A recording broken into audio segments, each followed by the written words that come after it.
Hello বন্ধুরা, আজ আমি বেসন ছাড়া ও বুঁদিয়া বানানোর ঝামেলা ছাড়া মতিচুরের লাড্ডু বানিয়ে দেখাবো।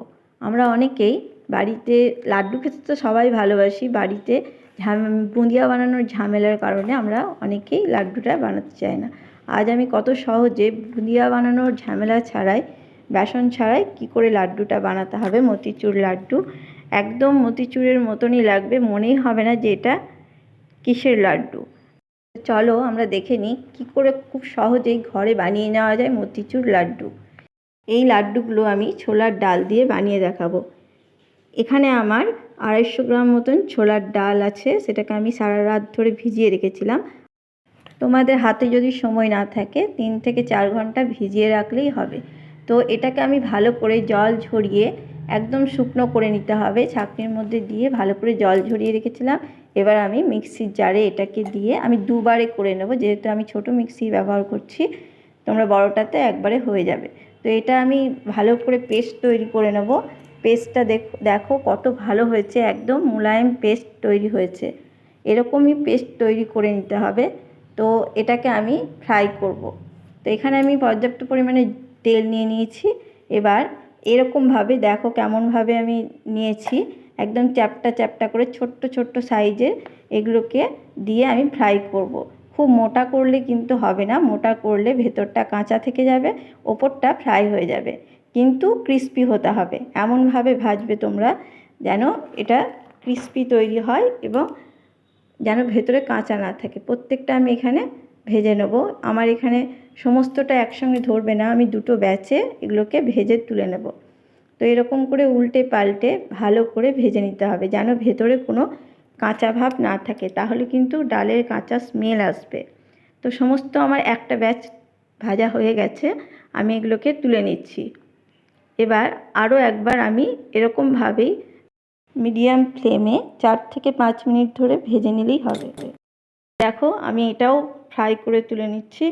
দেখো কতটা ক্রিস্পি তৈরি হয়েছে, একদম মুচমুচে তৈরি হয়েছে, কিন্তু ভেতরটা কাঁচা থাকবে না। এরকমভাবে তৈরি করে নেবে তোমরা।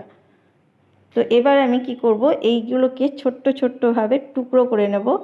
ছোট ছোট করে টুকরো করে নিয়ে আমি মিক্সি জারে দিয়ে দেবো। সমস্তগুলো আমি ছোট ছোট করে টুকরো করে মিক্সি জারে দিয়ে দেব। একটা কথা তোমরা মাথায় রাখবে, অনেকক্ষণ কিন্তু মিক্সিটাকে একসঙ্গে চালাবে না। মিক্সিটাকে 4 থেকে 5 সেকেন্ড মতন চালিয়ে একবার দেখে নেবে, একদম মিহি গুঁড়ো যেন না হয়। এরকম দেখে নাও, ঠিক এরকম দানা দানাভাবে তৈরি হবে। খুব মিহিও হবে না, আবার খুব মোটাও থাকবে না, আবার গোটা গোটা যেন না থাকে। আমি সবগুলোকে পুরো করে নিয়েছি এরকমভাবে, পুরো মনে হচ্ছে দেখো ঝরঝরে তৈরি হয়েছে। এবার আমি একটা সেরা তৈরি করে নেব। সেরাটা তৈরি করার জন্য আমি এখানে নিয়ে নিয়েছি 1 বাটি মতন জল। 1 বাটি জল নেওয়াতে 1 বাটি জলের সাথে আমি এখানে 2 বাটি মতন চিনি দিয়ে দেবো। 1 বাটি জলে 2 বাটি চিনি দিতে হবে, মাথায় রেখো। এটা এরকম মাপে করলে পরে একদম সেরাটা পারফেক্ট তৈরি হবে। তো আমি এটা ফুটতে দেব। যখনই ফুটে উঠবে এর মধ্যে আমি একটু কালার ব্যবহার করব, ফুড কালার, ইয়েলো কালার আমি ব্যবহার করছি। এটা পুরো অপশনাল, তোমরা যদি চাও ফুড কালারটা না দিয়েও করতে পারো। এটা দিলে লাড্ডুতে কালারটা খুব ভালো আসবে, তাই জন্যই দেওয়া।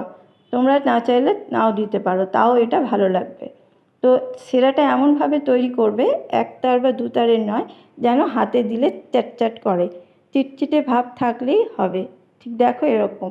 তো এরকম করে একটু ফুটে উঠলেই তার মধ্যে আমি এই ছোলার ডালগুলোকে, যেগুলোকে আমি ঘুরিয়ে রেখেছিলাম, সেগুলোকে আমি দিয়ে দিচ্ছি আস্তে আস্তে। আর এই সময় গ্যাসের আঁচকে একদম লোতে রাখবে। তো এরকমভাবে আস্তে আস্তে মিশিয়ে নেব। আর যখনই মেশাবো এই ছোলার ডাল আর রসটা পুরো টেনে নেবে, ছোলার ডালগুলো রসটাকে টেনে নেবে একদম। তার মধ্যে আমি একটু সামান্য এলাচের গুঁড়ো যোগ করে দিলাম, যাতে ফ্লেভারটা ভালো আসে। আর একটু দিয়ে দিলাম ঘি।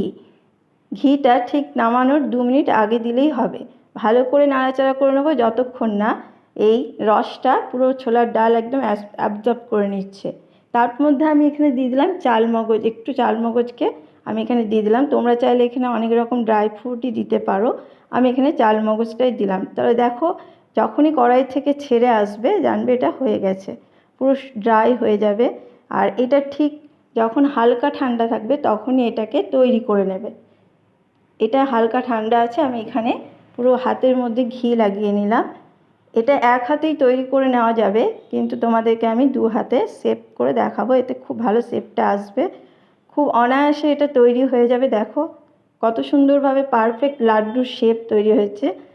এত সুন্দরই এটা তৈরি হয়ে যাবে যে বুঝতেই পারবে না এটা কিসের লাড্ডু তৈরি করলাম। এত ভালো খেতে হয় এটা, আর দোকানের যে কোনো লাড্ডুকেও হার মানাবে এটা। একবার বাড়িতে অবশ্যই এটা বানিয়ে দেখবে, আশা করছি তোমাদের খুব ভালো লাগবে। দেখো কতটা পারফেক্ট তৈরি হচ্ছে, একদম গোল, পুরো যেমন লাড্ডু হয় সেরকমই তৈরি হবে। খেতেও পুরো একদম মতিচুর লাড্ডুকেও হার মানাবে। দেখো কত সুন্দর হয়েছে, বোঝাই যাচ্ছে না যে এটা ছোলার লাড্ডু, ছোলা দিয়ে তৈরি। মনে হচ্ছে যেন বেসন দিয়ে তৈরি মতিচুরের লাড্ডু, একদম দোকানের মতন খেতে হয়।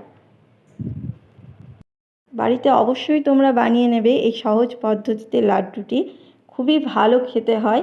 বাড়িতে বানিয়ে আমাকে অবশ্যই কমেন্ট বক্সে জানাতে ভুলবে না যে লাড্ডুটা তোমাদের কত ভালো তৈরি হয়েছে।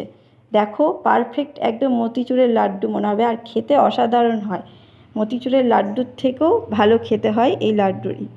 তো যদি ভালো লাগে এই রেসিপিটা তোমাদের, অবশ্যই আমাকে লাইক, শেয়ার, কমেন্ট করবে এবং সাবস্ক্রাইব করে দিয়ে আমার পাশে থাকবে। আবার কোনো নিত্য নতুন রেসিপি নিয়ে হাজির হব আমি, তোমরা আমার পাশে থেকো। Thank you for watching my video. সবাই ভালো থাকবেন এবং সুস্থ থাকবেন।